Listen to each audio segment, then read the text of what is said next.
This video features a clip from our entire painting tutorial sequence that we have in our Knights at the Game Table membership website.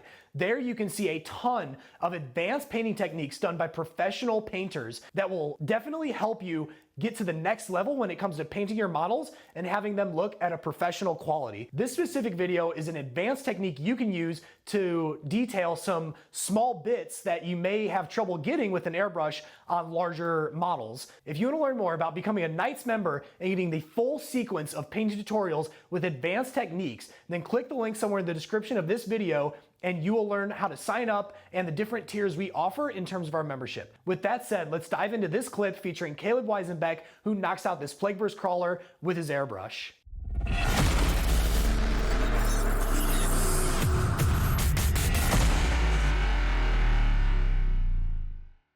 There are a few difficult areas to paint on this model, especially this portion here with these rounded sections.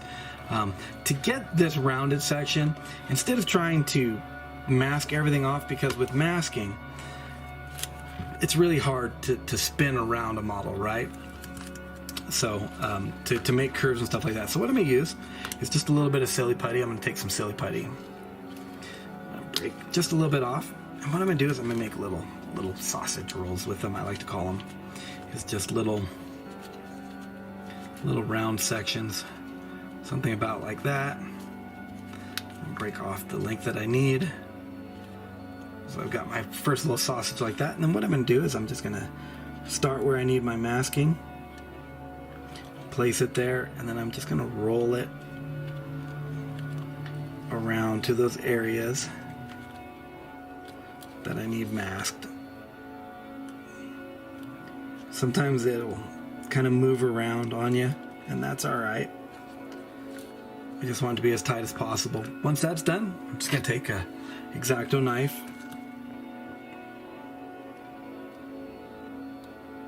and I'm just going to push away from, kind of made that one a little too long, I'll just fold it back on itself.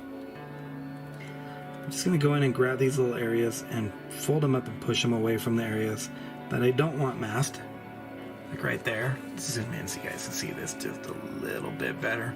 Hopefully my hand's not covering it with the camera here. So you can see I'm using my X-Acto knife, my finger, to push that in. And then here I'm just going to roll it up until it hits what I want. Some of you guys are probably very familiar with silly putty. But it's a fantastic tool for masking on a model. You'll notice I've only masked that upper top. I didn't really mask down here and I didn't really mask down there, because what I'm going to do is I'm just going to use the airbrush and the angles of the airbrush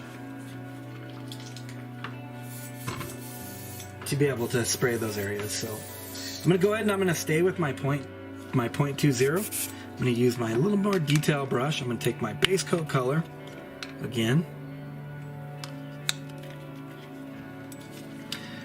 We're going to do kind of a zenithal, you know, kind of that directional base coating. But I'm going to try to use the model to mask. So what I'm doing is I'm getting nice and close. Oh, goodness sakes. Okay. Take two. Okay, so what we're going to do now that we have it masked off is we're going to go in and we're going to start to do our base coating. I started just a little bit, but we're going to go ahead and go over that again. What I'm going to do is I'm going to get nice and close to the model. I'm going to get about maybe ½ an inch from the model and start to base coat. So again, I'm using my 0.2, and I'm just going to take and use kind of the shape of the model to mask itself. So here I'm going to spray up into that recess. This way. I don't want to spray this way on it, because if I do that, I'll spray onto this surface here that I've already painted. I don't want to do that. Ooh, this brush is acting up just a little bit. I didn't clean it very well. But what I can do is just get in close and push that ink, those colors up into the areas that we need to paint. We don't have to worry about masking a lot off. So don't be afraid to get in really close with your model. And use the sculpt of the model to do your base coating. So you see how I was able to get in, I was able to get all that metal without really having to worry about spraying onto those surfaces, just by the angle that I use. Again, this is something that we really stress, we really teach a lot in our 101 class. When you're learning the basics of miniature paint, or of airbrushing onto miniatures, it's about angles, it's about the approach of an angle, how to cut the spray in half, how to, there's just a lot of little nuances that you really need to practice to learn. It helps to learn those in person. But that's how we kind of go about getting some of these shapes here and not having to spend a lot of time with masking. So now I'm just going to do the same steps that I did before. I'm going to go in, I'm going to put my inks down, I'm going to go in and do my weathering, etc, etc, etc. So I'll show you guys that real quick.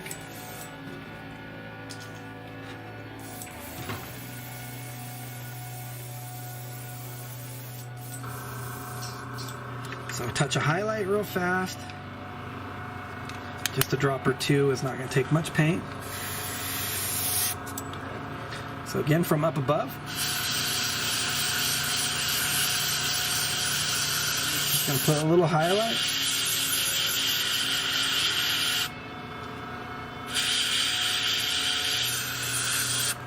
There we go. Sorry guys, I'm totally moving around on the camera again. I thought I kind of had that dialed down. There's that spike. I'm going to put that aside so I don't lose it.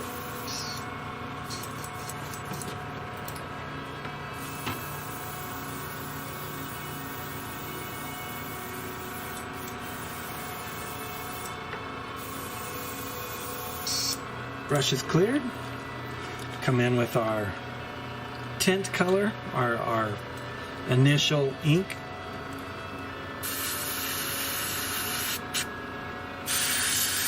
Again, get very close to the model.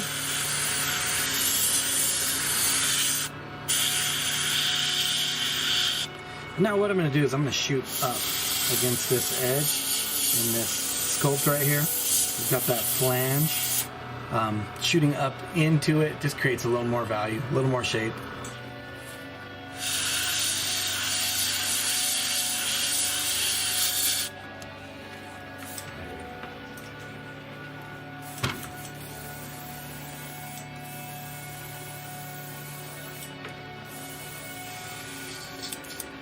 Sorry if this is terribly redundant for you guys. I know it's the same colors. Just moving section by section, showing you guys the different techniques that you guys can do with the model. Feel free to fast forward past this if you guys pretty much have it down, or if you just want to kind of see shaping and sculpting of the model with paint with the airbrush. A common term that we use in the classes when we're teaching is that we're actually painting with light. Even though that you're using colors, what we're doing is we're painting with light. You'll notice I keep talking about highlights and shadows and creating variation. That's all light terms, right? So we're painting with light, and that's what the airbrush does. It paints with light. Right now we're applying some shadows. Before we're applying some highlights, but we're painting with light. There we go. So now I come in, I do obviously my dry brushing, you do your weathering and stuff like that, and wind up with something that looks very similar to this right here. And that's what we're after. So that's the metallic side of this with the airbrush.